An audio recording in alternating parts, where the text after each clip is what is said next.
Hi all, welcome to technical Eduzone. അപ്പോൾ നിങ്ങൾ കമ്പനിയിൽ കണ്ട പോലെ തന്നെ civil engineering, electrical engineering, mechanical engineering, diploma B Tech കഴിഞ്ഞവർക്കുള്ള ഒരു ഗോൾഡൻ ഓപ്പർച്യൂണിറ്റി വന്നിട്ടുണ്ട്. ഡൽഹി ഡെവലപ്മെൻറ്റ് അതോറിറ്റിയിൽ ജൂനിയർ എഞ്ചിനീയർ എന്ന് പറഞ്ഞ പോസ്റ്റിലേക്ക് നോട്ടിഫിക്കേഷൻ അവർ പുറത്തിറക്കിയിട്ടുണ്ട്. നിങ്ങൾക്ക് എന്ത് ചെയ്യാം, ഒക്ടോബർ 6 തൊട്ട് നിങ്ങൾക്ക് അപ്ലൈ ചെയ്യാൻ വേണ്ടി പറ്റുന്നുണ്ടാവും. നവംബർ 5 വൈകുന്നേരം 6 മണി വരെ എന്ത് ചെയ്യാം, നിങ്ങൾക്ക് അവിടെ അപ്ലൈ ചെയ്യാം. നമ്മളുടെ ഒരു ജൂനിയർ എഞ്ചിനീയർ എന്ന പോസ്റ്റ് ഒരു സിംഗിൾ സ്റ്റേജ് എക്സാമാണ്. അതുകൊണ്ട് തന്നെ ഡിസംബർ തൊട്ട് ജനുവരി വരെ നമുക്ക് അവിടെ എന്താ എക്സാം അവിടെ എക്സ്പെക്റ്റ് ചെയ്യാം. അതുകൂടാണ്ട് അവിടെ അസിസ്റ്റൻറ്റ് എക്സിക്യൂട്ടീവ് എഞ്ചിനീയർ എന്ന് പറഞ്ഞ പോസ്റ്റിലേക്കൊക്കെ ഉണ്ട്. പക്ഷേ അത് UPSC വഴി നോൺ റെക്കമെൻഡഡ് കാൻഡിഡേറ്റ്സിന് വേണ്ടിയിട്ടാണ് അത് കൊടുക്കുന്നത്. ആ വഴിയാണ് നമ്മൾ റിക്രൂട്ട്മെൻറ്റ് നടത്തുന്നത്. അപ്പോൾ നമ്മളിപ്പോൾ ജൂനിയർ എഞ്ചിനീയർ സിവിൽ ആണെന്നുണ്ടെങ്കിൽ ഗ്രൂപ്പ് B ലെവൽ 6 പോസ്റ്റാണ്. 18 തൊട്ട് 27 വയസ്സ് വരെയാണ് അവിടെ age limit. Diploma in civil engineering ആണ് ക്വാളിഫിക്കേഷൻ എന്തുണ്ടെന്നുണ്ടെങ്കിലും ബിടെക് ഇൻ സിവിൽ എഞ്ചിനീയറിംഗ് കഴിഞ്ഞവർക്ക് വന്ന് അവിടെ അപ്ലൈ ചെയ്യാൻ വേണ്ടി പറ്റുന്നുണ്ടാവും. ടോട്ടൽ 104 വേക്കൻസീസാണ് അവിടെ റിപ്പോർട്ട് ചെയ്തിട്ടുള്ളത്.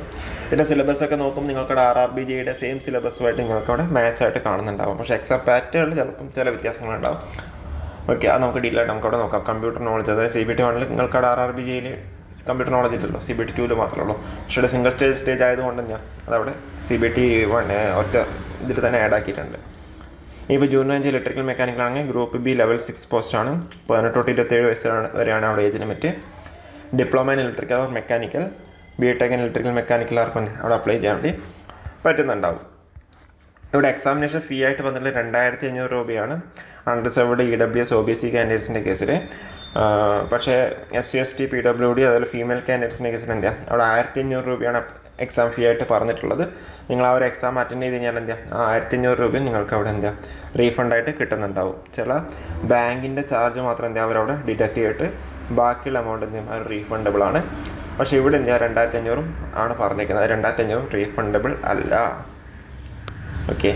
ഇനിയിപ്പോൾ നമുക്കവിടെ എക്സാം പാറ്റേണിലേക്ക് വരുവാണെന്നുണ്ടെങ്കിൽ ജൂനിയർ സിംഗിൾ സ്റ്റേജ് എക്സാമാണ്.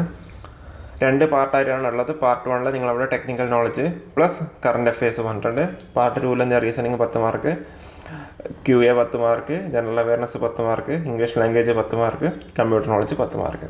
നിങ്ങളിപ്പം PSC എക്സാംസ് ഒക്കെ നോക്കി കഴിഞ്ഞ് കഴിഞ്ഞാൽ അതിലൊക്കെ കോമൺ ആയിട്ടുള്ളതാണ് എന്താ നിങ്ങളുടെ technical knowledge, civil, electrical, mechanical ഏതാണെങ്കിൽ കറസ്പോണ്ടിങ് ടെക്നിക്കൽ നോളജ്. പിന്നെ reasoning, QA, GA, English language അതൊക്കെ എൻ്റെ കോമൺ ആണ്. ഇവിടെ കമ്പ്യൂട്ടർ നോളജ് എക്സ്ട്രാ വന്നെന്ന് മാത്രമേ ഉള്ളൂ.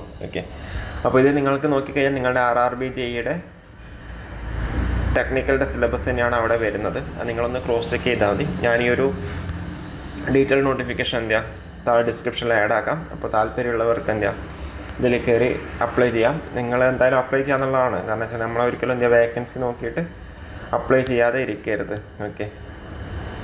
അപ്പോൾ ഇതിൻ്റെ കൂടുതൽ വീഡിയോസുമായിട്ട് വീണ്ടും വരാം. Thank you.